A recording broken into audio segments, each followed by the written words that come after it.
Study the paper is November 14, paper 1, variant 2.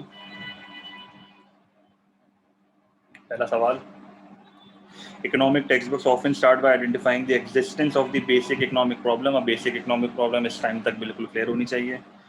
What is it that makes this problem basic? अब देखो basic economic problem में basic का मतलब क्या होता है भाई? basic का मतलब ये होता है कि ये एक ऐसा मसला है जो इकोनॉमी में हर बंदा फेस करता है. ऐसा नहीं है कोई स्पेसिफिक एरिया फेस करता है, या सबके साथ यही होता है. Unlimited wants, limited resources, scarcity, choice, opportunity cost.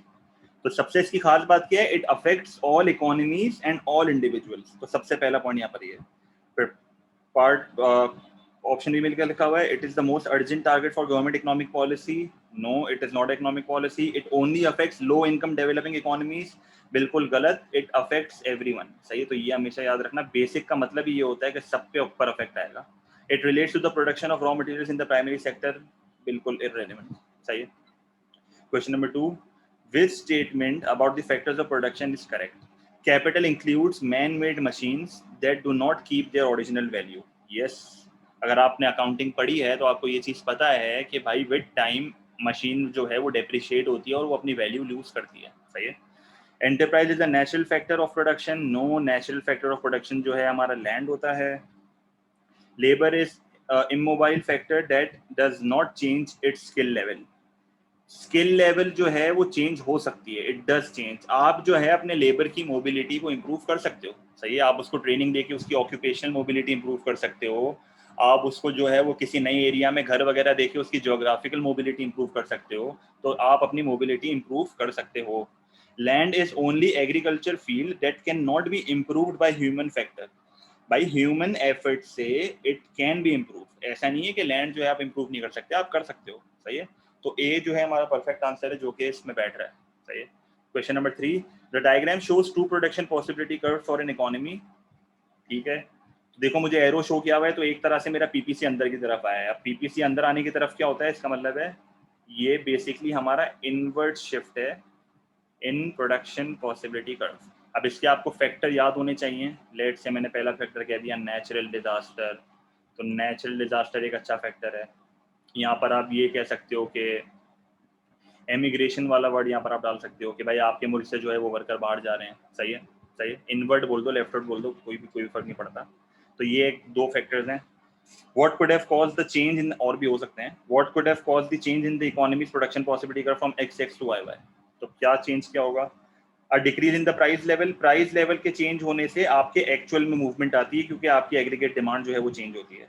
A large number of industrial disputes. Again इस पे आपकी एग्रीगेट डिमांड पे फर्क आएगा. इंडस्ट्रियल डिस्प्यूट मतलब फड्डे हो रहे हैं, प्रोडक्शन रुक रहा है, तो एक्चुअल मूव होगा.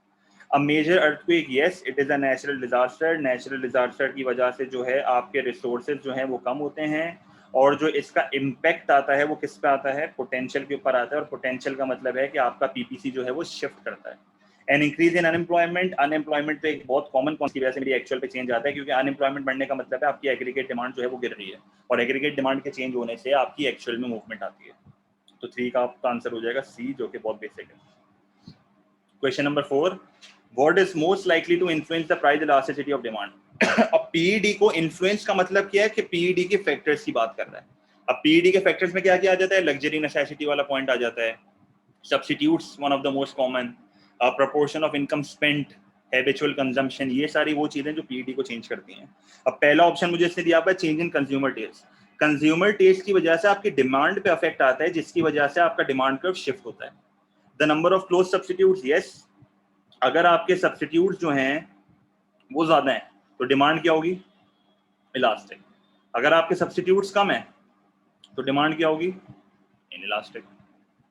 The rate of inflation, the rate of inflation आपका मैक्रो का है, पीडी आपका माइक्रो का है फिलहाल के लिए. Whether the food can be stored easily, ये मेरा प्राइस इलास्टिसिटी ऑफ सप्लाई का फैक्टर है. किसका फैक्टर है? Price elasticity of supply. Storage वगैरह ये सब पीईए से रिलेटेड होता है. तो आपका आंसर यहाँ पर बन जाएगा बी. सही है. Question number 5, what is meant by the equilibrium quantity in the market. Market का वर्ड लिखा हुआ है तो एक्समैन, इक्विलिब्रियम का वर्ड लिखा हुआ है तो demand equal to supply for a product. The average quantity, ऐसा कुछ नहीं होता. द एवरेज क्वांटिटी ऐसा कुछ नहीं होता. The quantity eight which profit occurs, नहीं. एक्स मेन जो है वो आपको शो करता है रेवेन्यू। आपको याद होगा अपन जो है वो ओ पी ए क्यू करके एरिया निकालते थे, और बेसिक अगर आपको मैं एक रफ डायग्राम बना के देता हूँ इस तरह की चीज करते थे ना। The quantity eight which the demand and supply curve intersect, yes. Specific equilibrium क्या होता है? Position of rest intersection point होता है वो, सही है। तो ये बहुत बेसिक सवाल था, अब तक तो हल्के सवाल है। The following is a headline from the newspaper, car drivers to pay higher taxes. भाई कार ड्राइवर जो हैं वो पहले के मुकाबले में टैक्सेस ज्यादा दे रहे हैं। अब अगर टैक्सेस ज्यादा दे रहे हैं तो इससे क्या होगा? What will be the result from an increase tax on cars? पहला ऑप्शन है increase employment in the car industry. भाई अगर आप गाड़ियों पे टैक्स लगा दोगे तो पहले के मुकाबले में प्राइसेस बढ़ेंगी, जिसकी वजह से क्वांटिटी डिमांड गिरेगी। तो इससे तो जो है वो डिमांड कम हो रही है, तो इससे तो प्रोडक्शन कम होगी, प्रोडक्शन कम होगी तो अनएम्प्लॉयमेंट होगी। Increase petrol sales. भाई पेट्रोल सेल्स क्यों बढ़ेगी? आप गाड़ियों की प्राइसेस को बढ़ा रहे हो, तो इसका मतलब है पेट्रोल की डिमांड क्या होगी? कम हो जाएगी। कॉम्प्लीमेंट्री गुड्स का कॉन्सेप्ट याद है ना, एक गुड की प्राइस में और दूसरे गुड की डिमांड में नेगेटिव रिलेशनशिप है। तो ये अपना कार है और ये अपना पेट्रोल है, सही है। अच्छा भाई, reduce external cost of car use. भाई यस, अगर आप गाड़ियों पे इनडायरेक्ट टैक्स लगाओगे तो पहले के मुकाबले में आपकी कंजम्पशन कम होगी, क्योंकि प्राइसेस बढ़ रही हैं। प्राइसेस बढ़ी, कंजम्पशन कम हुई, कंजम्पशन कम हुई तो ऑब्वियस सी बात है लोग गाड़ी कम चला रहे हैं। लोग गाड़ी कम चला रहे हैं तो पहले के मुकाबले में जो है वो आपकी एक्सटर्नल कॉस्ट भी कम होगी। क्यों? क्योंकि जितनी कम गाड़ियां चलेंगी उतनी कम पोल्यूशन होगी, जितनी कम पोल्यूशन होगी इसका मतलब एक्सटर्नल कॉस्ट कम हो रही है। और ऑब्वियस सी बात है लोग स्विच करके किधर जाएंगे? नॉर्मली जो है वो पब्लिक ट्रांसपोर्ट पे जाया जाएगा, क्योंकि public transport is a substitute, सही है। रिड्यूस नंबर ऑफ बस जर्नीज। बस जर्नीज पहले के मुकाबले में इंक्रीज होगी, क्योंकि बस जर्नी जो है वो गाड़ियों का सब्स्टिट्यूट है, सही है। तो इसकी जो है वो डिमांड बढ़ेगी, क्योंकि एक गुड की प्राइस में और दूसरे गुड के डिमांड में पॉजिटिव रिलेशनशिप होता है in the case of substitutes, सही है। तो ये बेसिक कॉन्सेप्ट जो है वो याद होने चाहिए। तो इसका आंसर हो जाएगा सी, जो कि मुझे काफियों ने बता दिया, सही। Question number 7, the diagram shows the market for refined oil with equilibrium of x, सही है। What will be the new equilibrium when a major oil refinery shuts down for repair work? तो अगर एक ऑयल रिफाइनरी शट डाउन हो रही है तो supply उसकी रुक जाएगी, तो सप्लाई पहले के मुकाबले में कम होगी। अब मेरा ओरिजिनल डिमांड जो है वो कुछ इस तरह का बना हुआ है और ओरिजिनल सप्लाई जो है वो मेरा कुछ इस तरीके से बना हुआ है। तो मैं करंटली एक्स पे हूँ, सप्लाई मेरी लेफ्टवर्ड जाएगी तो मैं पॉइंट एक्स से किधर आ जाऊंगा? पॉइंट बी के ऊपर। तो बी मेरा आंसर हो जाएगा बेसिक। तो जब भी ऐसा कोई सवाल है तो ये पहले ओरिजिनल पे ना मार्क कर लिया करो, वरना कंफ्यूजन हो जाती है। तो मेरा यहाँ पर आंसर हो जाएगा बी। तो 7 में से 7 हमारे सही हैं, बच्चों वाले सवाल हैं। A group of workers in a firm joins a trade union, सही है। What would the union be expected to do? अब ट्रेड यूनियन से एक वर्कर क्या एक्सपेक्ट करता है? वो उससे ये एक्सपेक्ट करता है कि आप जो है अपने फंक्शंस को सही तरह से प्ले करोगे। अब ट्रेड यूनियन के फंक्शन क्या होते हैं? ट्रेड यूनियन का फंक्शन होता है कि भाई वर्कर की वेजेस बढ़ा दी, वर्कर को जॉब सिक्योरिटी दे दी, वर्कर को जो है वो बेटर वर्किंग कंडीशन दे दी, वर्कर की ट्रेनिंग के लिए काम करा। तो ये बेसिक फैक्टर्स आपको थ्योरेटिकली याद होने चाहिए। तो arrange for labour saving technology, भाई अगर आप लेबर सेविंग टेक्नोलॉजी पे काम करोगे तो ये तो आप अपने ही पाँव पे कुल्हाड़ी मार रहे हो, इससे तो डिमांड फॉर लेबर गिर जाएगी। तो ये तो ट्रेड यूनियन कभी भी नहीं करेगा। Discuss safety issues in the work place with the employer, yes, it is one of the most important functions of a trade union. ये बहुत इंपॉर्टेंट है। Ensure job security bye promoting the firms product, भाई firm का product promote करना अपना काम नहीं होता। हाँ, जॉब सिक्योरिटी प्रमोट करना तो काम है, पर ये फर्म प्रोडक्ट प्रमोट करना अपना काम नहीं होता। Negotiate new contracts with major buyers of the firm's products, नहीं, अपन जो है वो डायरेक्ट सप्लायर से क्यों बात करेंगे? अपना ये काम थोड़ी है, ये तो फर्म खुद करेगी ना। तो बेसिक बी आंसर। तो नॉर्मल ये ट्रेड यूनियन के फंक्शन का सवाल था। In which occupation do wages tend to be the lowest, कह रहा है कौन सी ऑक्यूपेशन में वेजेस जो हैं वो सबसे ज्यादा लोएस्ट होती हैं, मतलब सबसे ज्यादा कम होती हैं।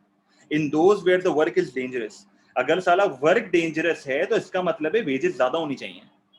In those where there is an excess supply of labour, excess supply of labour का मतलब है सप्लाई ऑफ लेबर बहुत ज्यादा है। अब अगर सप्लाई ऑफ लेबर बहुत ज्यादा होगा तो इसका मतलब है सरप्लस ऑफ वर्कर्स, और अगर सरप्लस ऑफ वर्कर्स होगा तो इसका मतलब है कम वेजेस पे भी वर्कर अवेलेबल होगा। तो B is the perfect answer. In those where workers are paid on monthly basis, तो यहाँ पर तो साला वेजेस की बात ही नहीं हो रही है, तो सैलरी है। मंथली पेमेंट किस में होती है? सैलरी में होती है। In those where workers need long training, भाई अगर एक वर्कर को लॉन्ग ट्रेनिंग की जरूरत है इसका मतलब है कि मार्केट में वर्कर शॉर्ट है, क्योंकि अगर एकदम से मार्केट में वेजेस बढ़ती हैं तो सप्लाई एकदम से नहीं बढ़ेगी। तो जिस मार्केट में या जिस ऑक्यूपेशन में लॉन्ग ट्रेनिंग रिक्वायर्ड है, आप जिस तरह डॉक्टर्स को 10-15 साल पढ़ाई करनी होती है फिर आते हैं, तो उनकी आप नोटिस करो, उनके पैसे भी कितने ज्यादा होते हैं, आर्ली रेट डॉक्टर्स का बहुत ज्यादा होता है, तो वेजेस यहाँ पर ज्यादा होगी। तो 9 का मेरा आंसर हो जाएगा B. 10 what when might rapid inflation बोले तो बहुत तेजी से प्राइस बढ़ रही है, together with low interest rate be a source of concern for a consumer. सही है, तो रैपिड इन्फ्लेशन और इंटरेस्ट रेट कम है, कंसर्न क्यों होगा इसके लिए, देख लेते हैं one by one. When a consumer lives on a pension linked with the consumer price index, इसका क्या मतलब, नॉर्मली आप एक टर्मिनोलॉजी देखोगे, इंडेक्स लिंक। सही है, इंडेक्स लिंक का मतलब क्या होता है, अगर आपको कंज्यूमर प्राइस इंडेक्स याद है तो कंज्यूमर प्राइस इंडेक्स का काम क्या होता है, मेजर इन्फ्लेशन, इसका काम ही होता है ये इन्फ्लेशन को मेजर करता है। अगर आपकी पेंशन इंडेक्स लिंक्ड है, देखो नॉर्मली क्या होता है, बुड्ढों को पेंशन मिलती है, अब उनकी जो पेंशन होती है वो फिक्स होती है। मसला ये आता है कि जब प्राइसेस बढ़ती है ना तो उनकी परचेजिंग पावर कम हो जाती है, क्योंकि उनको तो एक फिक्स पैसा मिल रहा है। अब अगर प्राइसेस बढ़ेंगी तो उस नोट की वैल्यू जो है वो कम होती जाएगी, तो नॉर्मली जो है वो लोग बहुत डिसएडवांटेजेस होते हैं यहाँ पर। तो गवर्नमेंट क्या करती है, इनकी पेंशन को इंडेक्स लिंक कर देती है। इंडेक्स लिंक का मतलब कि जैसे जैसे मेरी मुल्क में महंगाई बढ़ेगी तो उस हिसाब से उनकी पेंशन भी बढ़ती जाएगी, मतलब उनकी परचेजिंग पावर कम या ज्यादा नहीं होगी, एक मेंटेन्ड रहेगी विद इन्फ्लेशन। तो pension linked with index, consumer price index का मतलब ये होता है कि your pension is adjusted with inflation. सही है, your pension is adjusted with inflation. सही है, तो ये हमारा एक कॉमन सी चीज होगी जो कि नॉर्मली पेपर में बहुत टेस्ट होती है। सही है, तो इंडेक्स लिंक का वर्ड जो है वो आपको आना चाहिए सही तरीके से। अच्छा, तो यहाँ पर जो है वो डिसएडवांटेज तो नहीं होगा, यहाँ पर तो मसला नहीं है, रैपिड इन्फ्लेशन की अपने को टेंशन ही नहीं है। When a consumer needs to use savings for a regular expenditure, अगर एक बंदे को अपनी सेविंग को रेगुलर एक्सपेंडिचर के लिए यूज करना है, सबसे पहली चीज, एक तो साला इंटरेस्ट रेट कम हुआ है। इंटरेस्ट रेट कम हुआ है इसका मतलब है पहले के मुकाबले में सेविंग पे रिटर्न कम हो गया। दूसरी चीज, इन्फ्लेशन बढ़ रही है, प्राइसेस बढ़ेंगी तो पहले के मुकाबले में उसकी जो है वो मनी वैल्यू भी गिर रही है, तो दोनों तरफ से बेचारे की बच रही है। तो बी करेक्ट आंसर है, यहाँ पर सबसे ज्यादा कंसर्न होगा क्योंकि उसका घर जो है वो सेविंग से ही चल रहा है। When a consumer pays a fixed rent for their accommodation, it is a benefit. अगर आप जो है वो रेंट एक फिक्स्ड अमाउंट दे रहे हो, अगर आपको अच्छे से याद हो डेटर्स और क्रेडिटर्स वाला कॉन्सेप्ट, जो बोरोवर होता है वो हमेशा फायदे में रहता है, क्योंकि जब वो पैसा रिटर्न करता है तो उस पैसे की वैल्यू जो है वो कम होती है, क्योंकि इन्फ्लेशन आपकी पैसों की वैल्यू को कम करता है, तो बेनिफिट है। When a consumer wishes to buy a good on credit, again borrower, एक बोरोवर जो है वो हमेशा इन्फ्लेशन के टाइम पे फायदे में ही रहता है, तो अफेक्ट्स ऑफ इन्फ्लेशन में जो है वो आपको अच्छे से ये चीज पढ़ लेनी चाहिए। अगेन अगर थ्योरी अच्छे से याद है तो सवाल में मसला नहीं होगा। तो 10 का आंसर परफेक्ट भी है। A supermarket chain noticed a regular sharp decrease in sales in the third week of the month as people ran out of cash before their next wage payment. Common है, महीने के and में जो है वो supermarket की sales कम हो जाती है क्योंकि लोगों की जेब में पैसा खत्म हो जाता है। The supermarket offered their biggest price reductions at that time. तो महीने के तीसरे हफ्ते में ये लोग क्या करते हैं, प्राइसेस को बहुत ज्यादा कम कर देते हैं। क्यों कम कर देते हैं, क्योंकि उस टाइम पे सेल्स बहुत कम हो जाती है। Why might this policy increase total revenue, ये कह रहा है कि प्राइस के कम करने से टोटल रेवेन्यू क्यों बढ़ रहा है। तो बेसिकली प्राइस और रेवेन्यू का क्या रिलेशनशिप बन गया, नेगेटिव। और अगर आपको अच्छे से याद हो, प्राइस और रेवेन्यू का नेगेटिव रिलेशनशिप किस केस में होता है, when your price elasticity of demand is elastic. Again theoretical concept है, याद होना चाहिए। Because consumers demand curve shift to the left, बिल्कुल गलत। Because consumers demand curve shift to the right, shift की तो बात ही नहीं कर रहा है, ये रेवेन्यू की बात कर रहा है, तो अपने को उससे देखना है। Because the price elasticity for demand for एसडास products decreases in the third week. अगर price elasticity of demand decrease हो रही है इसका मतलब है इनइलास्टिक है, और इनइलास्टिक में अगर आपको याद हो तो प्राइस और रेवेन्यू का रिलेशनशिप पॉजिटिव होता है, तो ये तो नहीं हो सकता। Because the price elasticity of demand for एसडास products increases, yes demand elastic, तो प्राइस जो है वो उसने हल्की सी गिराई, क्वांटिटी डिमांड जो है वो बहुत ज्यादा से बढ़ गई और टोटल रेवेन्यू उसका बढ़ गया। तो अगर आप नोटिस करो तो प्राइस और रेवेन्यू का रिलेशनशिप जो है वो नेगेटिव बन गया, तो परफेक्ट आंसर आपका हो जाएगा यहाँ पर डी। सही है, समझ आ गई ये चीज। Question number 12, a large tyre manufacturer tyre manufacturer की बात कर रहा है। एक्सपेंस बोले तो एक तरह से इंटीग्रेशन हो रही है, by taking over, and again taking over का मतलब इंटीग्रेशन होता है। Rubber plantation, rubber plantation basically इसका सप्लायर होगा भाई। अगर एक टायर मैन्युफैक्चरर है, वो टायर बना रहा है, तो रबर प्लांटेशन, रबर जो है वो उसका रॉ मटेरियल है, और रॉ मटेरियल वो अपने सप्लायर से लेगा। तो बेसिकली क्या हो रहा है, दोनों की इंडस्ट्री जो है वो सेम है पर डिफरेंट स्टेज ऑफ प्रोडक्शन है। दोनों की इंडस्ट्री सेम है पर डिफरेंट स्टेज ऑफ प्रोडक्शन है। तो इस केस में कौन सी इंटीग्रेशन होती है? इस केस में आपकी इंटीग्रेशन होती है वर्टिकल। सही है, वर्टिकल। हाँ बिल्कुल बिल्कुल सही है। तो वर्टिकल इंटीग्रेशन होती है। वर्टिकल इंटीग्रेशन के केस में अगर मैं पीछे की तरफ जा रहा हूँ, पीछे का मतलब मैं अपने सप्लायर को टेक ओवर कर रहा हूँ, इसका मतलब है मैं वर्टिकल बैकवर्ड जा रहा हूँ, तो ये मेरी बैकवर्ड है। सही है। अच्छा, डाइवर्सिफाइंग इंटीग्रेशन बिल्कुल गलत, ये तो कंप्लीटली डिफरेंट इंडस्ट्री है। फॉरवर्ड इंटीग्रेशन नहीं हो सकता। हाँ, अगर ये किसी रिटेलर को टेक ओवर करता तो देन मैं कह सकता था कि ये फॉरवर्ड है, क्योंकि ये फिर टर्शियरी सेक्टर की तरफ जा रहा है। तो इसको आप प्राइमरी, सेकेंडरी, टर्शियरी से भी कर सकते हो।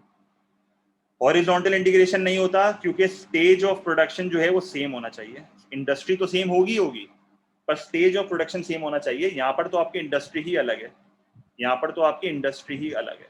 सही है। तो ये ग्रोथ ऑफ फर्म्स, ये टॉपिक मेरा ग्रोथ ऑफ फर्म्स में आता है और ये बहुत इंपॉर्टेंट है। अब तक आपको पता चल जाना चाहिए क्योंकि एमसीक्यू में बहुत आता है ये। तो आपको प्राइमरी, सेकेंडरी और टर्शियरी का कॉन्सेप्ट पक्का होना चाहिए बिल्कुल। और हमेशा इससे याद रखना, वर्टिकल में जहाँ तक बात है डिफरेंट सेम इंडस्ट्री होती है और डिफरेंट स्टेज ऑफ प्रोडक्शन होता है। और जहाँ तक बात है हॉरिजॉन्टल की, तो हॉरिजॉन्टल में आपकी सेम इंडस्ट्री होती है और सेम स्टेज ऑफ प्रोडक्शन होता है। सही है। तो नॉर्मली बच्चा जो है वो हॉरिजॉन्टल और वर्टिकल में कंफ्यूज होता है। डाइवर्सिफाइंग की तो टेंशन नहीं है। सही है, डाइवर्सिफाइंग की टेंशन नहीं है, वो तो इंडस्ट्री पूरी अलग है। अच्छा, क्वेश्चन नंबर 13, व्हाट में exist in perfect competition but not in a monopoly. Monopoly में जो है वो बैरियर्स टू एंट्री होते हैं। मोनोपोली में इकोनॉमीज ऑफ स्केल भी होते हैं क्योंकि ये एक लार्ज फर्म है। मोनोपोली में मैनी सेलर्स नहीं होते, मोनोपोली में सिर्फ एक सिंगल सेलर होता है। तो परफेक्ट कंपटीशन में मैनी सेलर्स होते हैं। प्रोडक्ट डिफरेंशिएशन जो है वो प्रोडक्ट परफेक्ट कंपटीशन में नहीं होती, सिर्फ मोनोपोली में होता है। सही है, वो सिर्फ एक मोनोपोली में होता है। तो मोनोपोली में प्रोडक्ट डिफरेंशिएशन क्यों होता है? क्योंकि यूनिक सेलिंग पॉइंट होता है ना, प्राइस डिस्क्रिमिनेशन होती है वगैरह वगैरह। तो आसान सवाल था, फैक्टर्स से रिलेटेड था और कैरेक्टरिस्टिक्स से रिलेटेड था। परफेक्ट कंपटीशन है monopoly. The diagram shows the cost and revenue curves for a firm which starts to make a profit only after producing 100 units. सही है। What are the correct labels for line 1 and 2? अच्छा भाई, अच्छा सबसे पहली बात, labelling देखो, यहाँ पर इसे लिखा हुआ है कॉस्ट और यहाँ पर इसे लिखा हुआ है रेवेन्यू। तो इसका मतलब है ये जो है ना, ये मेरी फिक्स कॉस्ट है, क्योंकि आउटपुट आपका जीरो भी होगा फिर भी अपने को ये पे करना है। तो मैं क्या करूँगा, यहाँ पर एक स्ट्रेट लाइन बना लेता हूँ। तो ये मेरा क्या हो जाएगा, फिक्स कॉस्ट। और फिक्स कॉस्ट से कौन सी लाइन निकलती है? फिक्स कॉस्ट से कौन सी लाइन निकलती है? अगर आपको याद हो, जीरो लेवल ऑफ आउटपुट पे, total cost and fix cost are equal. Yes, तो ये जो 2 है ये आपकी टोटल कॉस्ट है। अब मसला है लाइन नंबर 1 का। अब ये जो 1 वाली लाइन है आप नोटिस करो, ये कुछ इस तरीके की है। सही है। अब नॉर्मली बच्चा, बताऊं क्या गलती करता है इन सवाल में? बच्चा बोलता है कि सर ये वेरिएबल कॉस्ट है। भाई वेरिएबल कॉस्ट नहीं है। अगर ये वेरिएबल कॉस्ट होती ना, ये इस तरीके की होती, ये इस तरीके की होती। अगर ये वेरिएबल कॉस्ट होती, ये इस तरीके की होती। सही है। तो यहाँ पर मैंने लिख दिया टोटल रेवेन्यू, यहाँ पर मैंने लिख दिया क्वांटिटी। अब ये मेरी जो लाइन है ना, ये मेरी लाइन है टोटल रेवेन्यू की। ये मेरी लाइन किसकी है? ये टोटल रेवेन्यू की लाइन है। सही है, क्योंकि जैसे जैसे आपकी क्वांटिटी बढ़ेगी आपका टोटल रेवेन्यू बढ़ रहा है। सही है। अब हमें नहीं पता मार्केट स्ट्रक्चर कौन सा है, पर बेसिक यही है। तो ये मेरा टोटल रेवेन्यू है। अगर वेरिएबल कॉस्ट होता तो कैसा बनता? इस तरीके का बनता। सही है, मैं बार बार बता रहा हूँ, याद रखना ये। अच्छा, दूसरी चीज, इस पॉइंट को क्या बोलते हैं? इस पॉइंट को क्या बोलते हैं, पता है किसी को? ये पॉइंट आपका होता है ब्रेक इवन। क्या होता है? ब्रेक इवन, क्योंकि total revenue is equal to total cost, basic. अच्छा, ब्रेक इवन के आगे आप नोटिस करो, ये वाले एरिया में, ये वाले एरिया में क्या हो रहा है? ये वाले एरिया में आपका टोटल रेवेन्यू एक्सीड कर रहा है टोटल कॉस्ट को। इसका मतलब है ये आपका प्रॉफिट है। और अगर मैं बात करता हूँ आपसे ये वाले एरिया की, तो ये वाला एरिया कौन सा होता है? इस वाले एरिया में आप नोटिस करो, आपकी total cost is more than total revenue, और यहाँ पर जो है वो आपका लॉस होता है। क्लियर है? तो ये बस इस हद तक आपको आना चाहिए, इससे ज़्यादा आने की ज़रूरत नहीं है। ये इतना ही आता है, ये जितना भी मैंने गंदा किया ना, इससे ज़्यादा नहीं आता। तो इसका आंसर क्या होगा? What are the correct labels? Line 1 जो है वो मेरी टोटल रेवेन्यू है और लाइन 2 जो है मेरी टोटल कॉस्ट है, तो आंसर यहाँ पर सी हो जाएगा। सही है, लाइन जो है वो क्या हो जाएगा, आंसर क्या हो जाएगा? सी हो जाएगा। क्लियर है ये चीज? ये वैसे बिजनेस स्टडीज में पढ़ा होगा आप।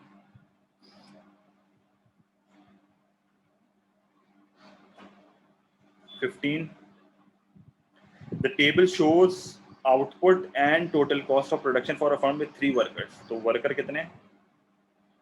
3 वर्कर्स हैं। सही है। हाउ डिड द आउटपुट पर worker and average cost of the product change over the period? सही है। तो सबसे पहली चीज आउटपुट पर वर्कर का फॉर्मूला पता होना चाहिए। आउटपुट पर वर्कर का फॉर्मूला क्या होता है? Total output divided by number of workers, और एवरेज कॉस्ट का फॉर्मूला भी पता होना चाहिए, total cost divided by quantity. सही है। अच्छा, तो सबसे पहले अपन जो है वो एवरेज कॉस्ट यहाँ पर निकाल लेते हैं। तो एवरेज कॉस्ट मुझे जल्दी जल्दी कोई निकाल के बता सकता है? अब मेरे ख्याल में मुझे लेबलिंग की जरूरत नहीं है, 1500 को डिवाइड बाय 5 करना है बस। तो ये तो मैंने दिमाग से कर लिया। 300, 1600 डिवाइड बाय 600 क्या होगा? 266.6। 1700 डिवाइड बाय 7, 242 पॉइंट नहीं है कोई, होना चाहिए। यस। और 1800 डिवाइड बाय 8, 225 होगा। सही है। तो क्या हो रहा है? वे average cost throughout the time क्या हो रही है? गिर रही है, तो डिक्रीज। अब ऑब्वियस हो गया है, तो आंसर मेरा बी होगा। पर हम आउटपुट पर वर्कर भी निकालते हैं, हम आउटपुट पर वर्कर भी निकालते हैं। तो आउटपुट पर वर्कर के लिए आप क्या करोगे? आपका आउटपुट 5 है ना, तो आप 5 को डिवाइड कर दोगे 3 से, तो हमारे पास आंसर आ जाएगा 1.6। फिर आप 5 को, आप 6 को डिवाइड कर दोगे 3 से, आंसर आ जाएगा 2। मैं आउटपुट को वर्कर से डिवाइड कर रहा हूँ। फिर 7 को आप डिवाइड कर दोगे 3 से, ये क्या आ रहा है? इतना मेरा दिमाग तेज नहीं है, तो क्या आ रहा है ये? 7, 2.3। और 8 डिवाइडेड बाय 3 क्या आ रहा है? 2.6। तो ये क्या हो रहा है? ये through out the time increase हो रहा है, तो ये through out the time increase हो रहा है, तो आंसर क्या हो जाएगा? बी। सही है। तो बेसिक कैलकुलेशन की कुछ भी नहीं है, आप बस खाली फॉर्मूला। अब ये एवरेज कॉस्ट का फॉर्मूला तो बच्चों को आता है, और ये आउटपुट पर वर्कर तो देख के ही पता चल रहा है कि हर वर्कर कितना आउटपुट बना रहा है। तो आउटपुट को डिवाइडेड बाय वर्कर कर दोगे, सिंपल। ये वर्कर मुझे यहाँ पर दिए मैं, तो बी आंसर होगा। Number 16, government aims to keep domestic prices stable. तो ऑब्वियस सी बात है भाई, ये गवर्नमेंट का माइक्रो इकोनॉमिक ऑब्जेक्टिव है कि भाई अपने को जो है वो प्राइस स्टेबिलिटी पे काम करना है, अपने को जो है वो इन्फ्लेशन को कंट्रोल्ड रखना है, हमें इन्फ्लेशन को कंट्रोल्ड लेवल पे रखना है, ज़्यादा जो है वो मस्ती ना करें inflation in a fully employed economy. और फुली एम्प्लॉयड इकोनॉमी में तो साला और मसला होता है। वो विच पॉलिसी शुड इट यूज? तो 1 बाय 1 पॉलिसी देख लेते हैं। पहली क्या है? Increase expenditure. गवर्नमेंट का एक्सपेंडिचर बढ़ेगा, एग्रीगेट डिमांड बढ़ेगी, तो पहले के मुकाबले में प्राइसेस बढ़ जाएंगी। Increase indirect taxes, indirect taxes बढ़ेंगे तो पहले के मुकाबले में कॉस्ट बढ़ेगी, जिसके मुकाबले में एग्रीगेट सप्लाई गिरेगी और प्राइसेस बढ़ जाएंगी। Increase the rate of interest, interest बढ़ेगा तो पहले के मुकाबले में लोग सेव कम करेंगे, नहीं, पहले के मुकाबले में सेव ज्यादा करेंगे, स्पेंड जो है वो कम करेंगे। स्पेंड कम करेंगे तो कंजम्पशन गिरेगी, एग्रीगेट डिमांड गिरेगी, जिसकी वजह से आपकी प्राइसेस जो है वो स्टेबल हो जाएंगी। सी आंसर होगा। Increase the wages of government workers. भाई गवर्नमेंट वर्कर की आप वेजेस बढ़ा दोगे तो पहले के मुकाबले में आपकी कंजम्पशन बढ़ जाएगी, कंजम्पशन बढ़ेगी तो एग्रीगेट डिमांड बढ़ेगी, जिसकी वजह से आपकी प्राइसेस बढ़ जाएंगी। सही है। ये सवाल हम पहले कर चुके हैं, रिपीटेड है ये याद आ गया, रिपीटेड सवाल है ये, तो अपने वेरिएंट से ही सवाल रिपीट होते हैं। सी आंसर है इसका। What describes a regressive tax? भाई रिग्रेसिव टैक्स जो है उसकी सबसे बड़ी एग्जांपल क्या होती है? Indirect tax. इसका सबसे बड़ा मसला क्या है? ये साला बर्डन डाल देता है किस पे? पुअर पे। क्योंकि मसला यहाँ पर ये है कि जैसे जैसे बंदे की इनकम कम होती है तो उसके ऊपर टैक्स का परसेंटेज जो है वो बढ़ता जाता है। तो परफेक्ट आंसर इसका क्या है? It takes a higher proportion of low incomes ना, तो इसका आंसर होगा डी। सही है। It takes a higher proportion, proportion का मतलब percentage. It takes a higher proportion from low incomes. जितना बंदा इनकम कम होती जाती है उतना ज्यादा बर्डन बढ़ता जाता है। 18, in 2011 the Egyptian government increased the top rate of income tax। ये हमने कल भी डिस्कस किया था। Top rate of income tax is a progressive tax. सही है। जितनी इनकम ज्यादा होगी उतना ज्यादा टैक्स होगा, तो it's a type of direct tax. सही है। Progressive tax is a type of direct tax. ये जो है वो इम्पैक्ट किसको करता है? ज्यादा रिच को करता है। और ये नॉर्मली गवर्नमेंट यूज कब करती है? then they want to redistribute income. Redistribution of income. Redistribution of income का मतलब क्या होता है? From rich to poor. What is likely to have been the main aim of this policy? सबसे main aim क्या होगा यहाँ पर? Reallocation of resources from producing necessities. बिल्कुल फालतू ऑप्शन है. A redistribution of income from rich to poor, yes. Reduction in the deficit, कोई लेना देना नहीं है. A reduction in the level of cost push inflation. भाई इनकम टैक्स पे चेंज करा है. इनकम टैक्स जो आपका मेन इम्पैक्ट करता है वो किस पे करता है? डिमांड पुल इन्फ्लेशन पे करता है. किस पे करता है? डिमांड पुल इन्फ्लेशन पे करता है. क्योंकि अगर आपको याद हो फिस्कल पॉलिसी में अपन करते हैं ना, अपना इनकम टैक्स चेंज करते हैं और कॉर्पोरेशन टैक्स चेंज करते हैं, तो इससे एग्रीगेट डिमांड पे इफेक्ट आता है, कॉस्ट पुश इन्फ्लेशन. क्योंकि कॉस्ट पुश इन्फ्लेशन किसकी वजह से होती है? एग्रीगेट सप्लाई की वजह से. तो ये तो साला इफेक्ट ही एग्रीगेट डिमांड को करता है. तो बी आंसर है इसका. The table shows the tax paid at different levels of income. What describes this tax? अच्छा, अगर आपको याद हो तो मैंने आपको बताया था tax as a percentage of income चाहिए होती है यहाँ पे. Tax as a percentage of income. तो अपन क्या करते हैं? टैक्स को डिवाइडेड बाय इनकम करते हैं. अगर आपको याद हो तो इन सवालों में हमेशा ये करना है. तो ये मेरा आ गया 10%, ये मेरा आ गया 10%. 8,000 डिवाइड बाय 900 करो, नहीं 900 डिवाइड बाय 8,000 करो, कितना है? 900 डिवाइड बाय 8,000.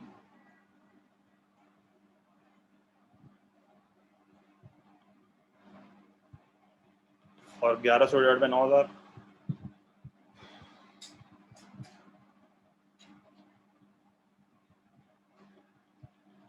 तो क्या हो रहा है? ये कौन सा टैक्स है? ये वाला कौन सा टैक्स है? 10%. 10%, इसको क्या बोलते थे? प्रोपोर्शनल. यस. और इसको क्या बोलेंगे? बढ़ रहा है. इसको क्या बोलेंगे? इनकम बढ़ रही है तो टैक्स बढ़ रहा है. यस. प्रोग्रेसिव. तो शुरू के दो वाली इनकम में प्रोपोर्शनल है, फिर नीचे वाली इनकम में प्रोग्रेसिव है. तो हायर इनकम्स पे इसलिए प्रोग्रेसिव क्या हुआ है? जैसे जैसे बंदा अमीर हो रहा है टैक्स का परसेंटेज बढ़ रहा है तो प्रोग्रेसिव. और लोअर इनकम्स पे प्रोपोर्शनल है. तो प्रोग्रेसिव एट ऑल लेवल्स गलत, प्रोपोर्शनल एट ऑल लेवल्स गलत. Proportional at lower incomes, yes ये लोअर इनकम है.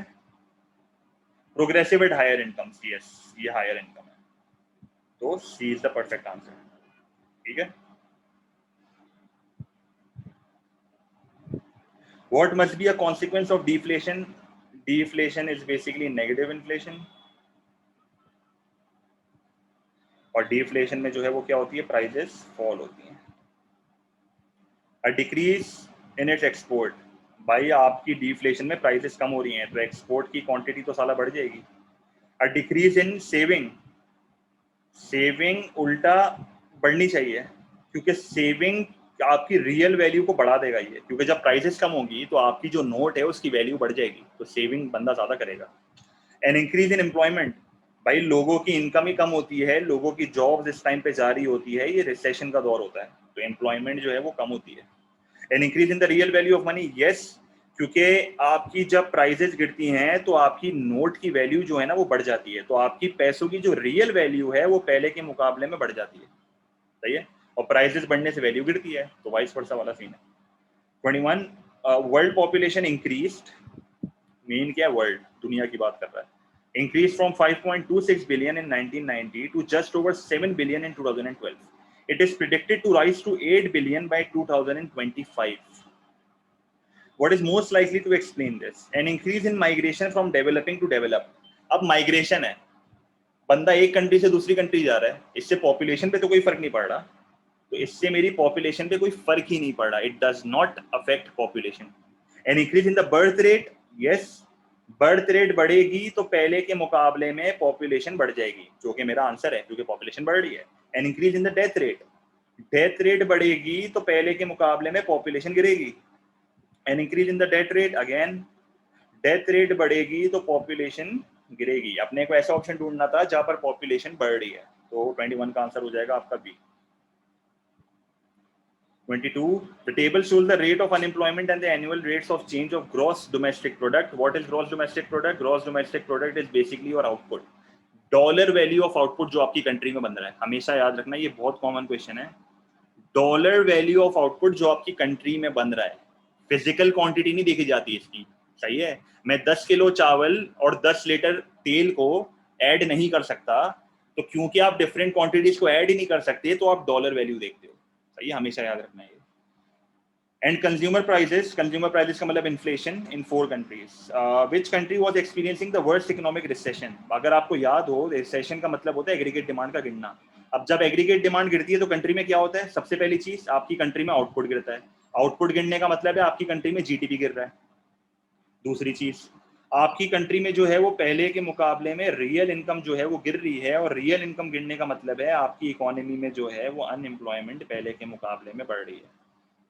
उसके बाद प्राइजेस जो हैं पहले के मुकाबले में गिरेंगी, सही है। तो अनएम्प्लॉयमेंट रेट आपका बढ़ेगा, तो ये आपका अनएम्प्लॉयमेंट रेट बढ़ा हुआ है। जीडीपी जो है वो आपकी गिरेगी, सबसे ज़्यादा जीडीपी आपकी यहाँ पर गिर रही है, नेगेटिव। और कंज्यूमर प्राइसेस जो हैं वो आपकी बढ़ेंगी, तो नहीं, प्राइसेस गिरेंगी, तो सबसे ज़्यादा कम चीज प्राइसेस का यहाँ पर आया हुआ है, तो ये आंसर हो जाएगा ए, सही है। क्योंकि जितना कम चेंज है ना, +0.2, इसका मतलब है प्राइसेस में बहुत कम चेंज आया है, तो ए आपका आंसर हो जाएगा यहाँ पे। क्योंकि नेगेटिव का ऑप्शन दिया हुआ नहीं है ना, तो हम सबसे लोएस्ट पॉजिटिव ढूंढेंगे। अगर नेगेटिव नहीं दिया हुआ तो लोएस्ट पॉजिटिव ढूंढेंगे, खत्म, सही। 23 the table shows the percentage change in employment over a period of country with 3 economic sectors। अच्छा, अब आप नोटिस करो, परसेंटेज चेंज इन एम्प्लॉयमेंट जो है वो एग्रीकल्चर का मतलब होता है प्राइमरी, सही है। प्राइमरी में कम हो रही है, मैन्युफैक्चरिंग में बढ़ रही है, और सर्विसेज में ज्यादा बढ़ रही है, सही है। प्राइस चेंज वाला पॉइंट रिपीट कर दें भाई। देखो, प्राइसेस गिरने का मतलब होता है नेगेटिव इन्फ्लेशन ना, डिफ्लेशन। प्राइसेस गिरने का मतलब क्या होता है, डिफ्लेशन। अब यहाँ पर मुझे इसने नेगेटिव कोई ऑप्शन दिया हुआ ही नहीं है। अगर इसने मुझे कोई नेगेटिव का ऑप्शन नहीं दिया हुआ तो मेरा नेक्स्ट बेस्ट ऑल्टरनेटिव क्या है, सही है। अगर मुझे इसने कोई नेगेटिव का ऑप्शन नहीं दिया हुआ तो मेरा नेक्स्ट बेस्ट ऑल्टरनेटिव क्या होगा कि मुझे लोवेस्ट पॉजिटिव ढूंढना है। मुझे क्या ढूंढना है, लोवेस्ट पॉजिटिव, सही है। तो मेरा आंसर यहाँ पर ए हो जाएगा। अच्छा, फिर तो यहाँ इस सवाल में क्या हो रहा है, प्राइमरी में जो है वो सबसे ज्यादा कम हो रहा है, मैन्युफैक्चरिंग में बढ़ रहा है, और टर्शरी में ज्यादा बढ़ रहा है। तो ये कौन सी इकोनॉमी होगी, ये कौन सी इकोनॉमी कहलाएगी। अगर एक इकोनॉमी में टर्शरी सेक्टर बूस्ट हो रहा है, मैन्युफैक्चरिंग सेक्टर बूस्ट हो रहा है, और प्राइमरी सेक्टर कम हो रहा है, तो ये कौन सी इकोनॉमी है, इस इकोनॉमी को बोला जाता है डेवलप्ड इकोनॉमी। तो what can be concluded from this inflation, agriculture output fail. Output की तो मैं बात ही नहीं कर सकता, इससे मुझे सवाल में बात करी हुई है एम्प्लॉयमेंट की। The country became more developed, yes. The working population stayed constant, आप बोलोगे यहाँ पर there is not enough data available, आप वर्किंग पॉपुलेशन की बात नहीं कर सकते। Total employment remain the same, आप ये नहीं बता सकते कि the number of employed people remain the same, क्योंकि डेटा जो आपको दिया हुआ है वो परसेंटेज में दिया हुआ है, तो मैं ये चीज नहीं बता सकता, तो ये कॉमन बात है ये बहुत। तो 23 का आपका आंसर हो जाएगा B. 24, what is most likely to be found in a developed country, a small amount of income spent on leisure and entertainment। no, एक डेवलप्ड इकोनॉमी में जो है वो लोग एंटरटेनमेंट पे ज्यादा खर्चा करते हैं। a small average family size, yes। एक डेवलप्ड इकोनॉमी में बेटर हेल्थ अवेलेबल है, तो यहाँ पर जो है लोग अपनी फैमिली प्लानिंग पे ध्यान देते हैं, और जब फैमिली प्लानिंग पे ध्यान देते हैं तो एवरेज फैमिली साइज जो है वो एक डेवलप्ड इकोनॉमी में कम होता है, सही है। अ small number of old people, बिल्कुल गलत। एक डेवलप्ड इकोनॉमी में small number of old people बहुत ज्यादा होते हैं, उसकी वजह ये होती है कि वहां पर बेटर हेल्थ फैसिलिटीज हैं, और जब बेटर हेल्थ फैसिलिटीज होंगी तो लाइफ एक्सपेक्टेंसी वहां पर ज्यादा होगी, जिसकी वजह से बुढ़ी आवाम ज्यादा होगी। A small number of professional people, बिल्कुल गलत। There will be a large number of professional people, क्योंकि लोग एजुकेटेड होते हैं। तो डेवलप्ड इकोनॉमी के सिर्फ फीचर्स पे सवाल था, जो मेरा आंसर यहाँ पर बन गया B. 25, what will increase the level of economic development। again development आपको पता है, development is in terms of standard of living, quality of life, sustainability के ऊपर बात कर सकते हो, education, healthcare वगैरह वगैरह। a higher infant mortality rate, बिल्कुल गलत। a higher inflation rate, increase की बात करिए, गलत। a higher interest rate, again फालतू। a higher literacy rate, yes। क्योंकि एक डेवलप्ड कंट्री में, एक डेवलपमेंट में एजुकेशन, क्योंकि एजुकेशन होगी तो आपकी कंट्री में लॉन्ग टर्म इकोनॉमिक ग्रोथ आएगी, और लॉन्ग टर्म इकोनॉमिक ग्रोथ जो है वो इकोनॉमिक डेवलपमेंट के साथ होता है। क्योंकि मैंने आपको बताया था, एक इकोनॉमी में पहले इकोनॉमिक ग्रोथ आती है, इकोनॉमिक ग्रोथ के बाद इकोनॉमिक डेवलपमेंट आती है, तो ये एक बेसिक कॉन्सेप्ट है जो कि पता होना चाहिए। 26, developing countries have relatively far more poor people than developed countries। Common है, डेवलपिंग इकोनॉमी में गरीब लोग होते हैं। What is the reason for this? क्या रीजन है? Developing countries have much higher fertility rates, yes। Fertility rate का मतलब ऑन एवरेज एक डेवलपिंग इकोनॉमी में एक वुमेन जो है ना वो ज्यादा बर्थ देती है बच्चों को, सही है, तो बर्थ रेट जो है वो हाई होता है, सही है। तो यहाँ पर बहुत कॉमन है, अगर लेट से मैं कहता हूँ कि ऑन एवरेज एक फीमेल एक एक डेवलपिंग कंट्री में ऑन एवरेज लेट से मैं कहता हूँ 3.5 बर्थ रेट है ऑन एवरेज एक वुमेन का, तो एक डेवलप्ड इकोनॉमी में 1 होगा या 1.5 होगा, सही है। तो इससे मसला ये आता है कि इससे पॉपुलेशन बहुत ज्यादा है, और एक इकोनॉमी में जब पॉपुलेशन बहुत ज्यादा होती है तो डिपेंडेंसी बढ़ती है, क्योंकि ऑब्वियस सी बात है यंग पॉपुलेशन बहुत है, यंग पॉपुलेशन ज्यादा होगी तो डिपेंडेंसी बढ़ेगी, डिपेंडेंसी बढ़ेगी तो भाई लोग जो है वो अपना पैसा खर्च नहीं कर पाएंगे, गरीब, क्योंकि गरीब घराने होते हैं, बड़ी बड़ी फैमिली होती हैं। तो ए मेरा परफेक्ट आंसर है। It is not possible for migrants, migrants का मतलब जो जगह बदलते रहते हैं, from developing countries to work in develop countries, ऐसा कोई नहीं होता, इट इज पॉसिबल, ऐसी कोई बात नहीं है, इट इज पॉसिबल, आप कर सकते हो डेवलप्ड इकोनॉमी में काम। The natural increase in population is lower in developing countries, बिल्कुल गलत। डेवलपिंग कंट्री में तो पॉपुलेशन इंक्रीज जो है वो बहुत ज्यादा हाई होती है। There is an ageing population developing countries, बिल्कुल गलत। डेवलपिंग कंट्री, अब पाकिस्तान क्यों मशहूर है? पाकिस्तान इसलिए मशहूर है क्योंकि पाकिस्तान में यंग अवाम बहुत है, यंग अवाम का मतलब जवान, जवान खून यहाँ पर बहुत है। इसकी वजह यह है कि हमारी कंट्री में डेथ रेट बहुत ज्यादा है। पाकिस्तान में बंदा 40-50 साल की उम्र में उसको हार्ट अटैक आ जाता है। अगर मैं अभी की बात करूं, अभी इस जनरेशन से जो बंदा है ना उसको हार्ट अटैक, मैंने इतने केसेस सुने 30 साल के लोगों को हार्ट अटैक आ रहा है। तो यहाँ पर हेल्थ फैसिलिटीज अवेलेबल नहीं है, यहाँ पर नॉलेज नहीं है लोगों को, तो हाई डेथ रेट की वजह से पाकिस्तान में एजिंग पॉपुलेशन बहुत कम है, यहाँ पर यंग पॉपुलेशन का प्रोपोर्शन बहुत ज्यादा है, सही है। तो यहाँ पर मेरा ए आंसर है। तो there is an ageing population, गलत है ये। The table shows statistics for 4 countries in southern Africa. From the information given, which country has the lowest standard of living? अच्छा, lowest standard of living के लिए average annual growth of population क्या होनी चाहिए? ज्यादा से ज्यादा होनी चाहिए। पॉपुलेशन डेंसिटी पर स्क्वायर, मतलब पर स्क्वायर फीट में पॉपुलेशन ज्यादा से ज्यादा होनी चाहिए, क्योंकि एक डेवलपिंग कंट्री में पॉपुलेशन ज्यादा होती है, वहां पर स्टैंडर्ड ऑफ लिविंग कम होता है। लाइफ एक्सपेक्टेंसी कम से कम होनी चाहिए क्योंकि आपके पास हेल्थ फैसिलिटीज नहीं होंगी, और रियल जीडीपी पर कैपिटा कम से कम होना चाहिए। पर कैपिटा का मतलब पर हेड का मतलब पॉपुलेशन को कंसिडर कर रहा है। तो क्या ऑप्शन होगा हमारा? ये सबसे हमारा ज्यादा है, ये सबसे ज्यादा है, ये सबसे कम है, ये भी सबसे कम है। तो डी मेरा यहाँ पर आंसर हो जाएगा, जो कि बेसिक अगेन डेवलपिंग कंट्री का फीचर्स का सवाल है ये बेसिकली, और कुछ भी नहीं है इसमें, ये डेवलपिंग कंट्री के फीचर्स की बात कर रहा है, क्योंकि लो स्टैंडर्ड ऑफ लिविंग एक डेवलपिंग कंट्री में ही होता है। अच्छा, 28, when the US dollar exchange rate falls it will usually, तो फॉल्स का मतलब क्या होता है? डेप्रिशिएट। तो जब एक करेंसी डेप्रिशिएट होती है तो क्या होता है? डेप्रिसिएशन। तो डेप्रिसिएशन से हमारी एक्सपोर्ट की प्राइसेस जो हैं वो कम हो जाती हैं, जिसकी वजह से एक्सपोर्ट की क्वांटिटी पहले के मुकाबले में बढ़ जाती है, जिसकी वजह से एक्सपोर्ट का रेवेन्यू जो है वो बढ़ जाता है। इंपोर्ट की प्राइसेस जो है वो पहले के मुकाबले में बढ़ती हैं, जिसकी वजह से इंपोर्ट की क्वांटिटी जो है वो हमारी गिरती है, जिसकी वजह से इंपोर्ट का एक्सपेंडिचर जो है वो हमारा कम हो जाता है। एक्सपोर्ट का रेवेन्यू जो है वो एक्सीड कर रहा है इंपोर्ट के एक्सपेंडिचर को, तो इसका मतलब है ये बेसिकली हमारा बैलेंस ऑफ ट्रेड सरप्लस है। बैलेंस ऑफ ट्रेड सरप्लस होगा तो इकोनॉमी में एग्रीगेट डिमांड बढ़ेगी, सही है। तो help to reduce the US trade deficit, yes, क्योंकि हमारा सरप्लस हो जाता है, क्योंकि हमारा बैलेंस ऑफ ट्रेड क्या हो जाता है? Surplus. Increase the foreign price of exports, no, it decreases the prices of exports. reduce the price of imports, no, it increases the price of imports.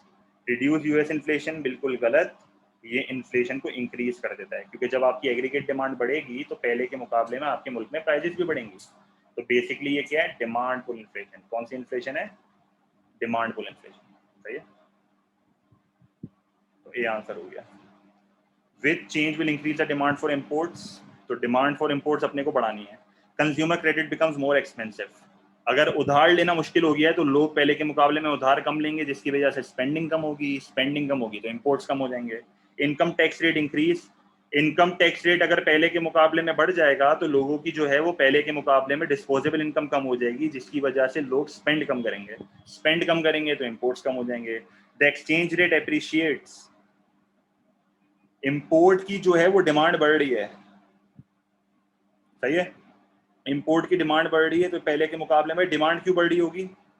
Yes, which change will increase, yes. अगर आपका exchange rate appreciate होगा, तो जब exchange rate appreciate होता है तो import की prices गिरती हैं, और इंपोर्ट की प्राइसेस गिरती हैं तो पहले के मुकाबले में इंपोर्ट की क्वांटिटी बढ़ जाती है, तो डिमांड बढ़ गई ना। पॉज पूछा है इसने मुझे, pause. The government increases tariff, tariff से तो आपकी इंपोर्ट की प्राइसेस बढ़ जाएंगी, जिसकी वजह से आप इंपोर्ट की क्वांटिटी को गिरा दोगे, क्योंकि टैक्स है ना ये, tariff is a tax on imports, सही है। क्योंकि करेंसी अप्रिशिएट होगी तो प्राइसेस गिरेंगी इंपोर्ट की, जिसकी वजह से इंपोर्ट की क्वांटिटी बढ़ जाएगी। अच्छा, लास्ट सवाल। In recent years the US has experienced a deficit on it's overall current account.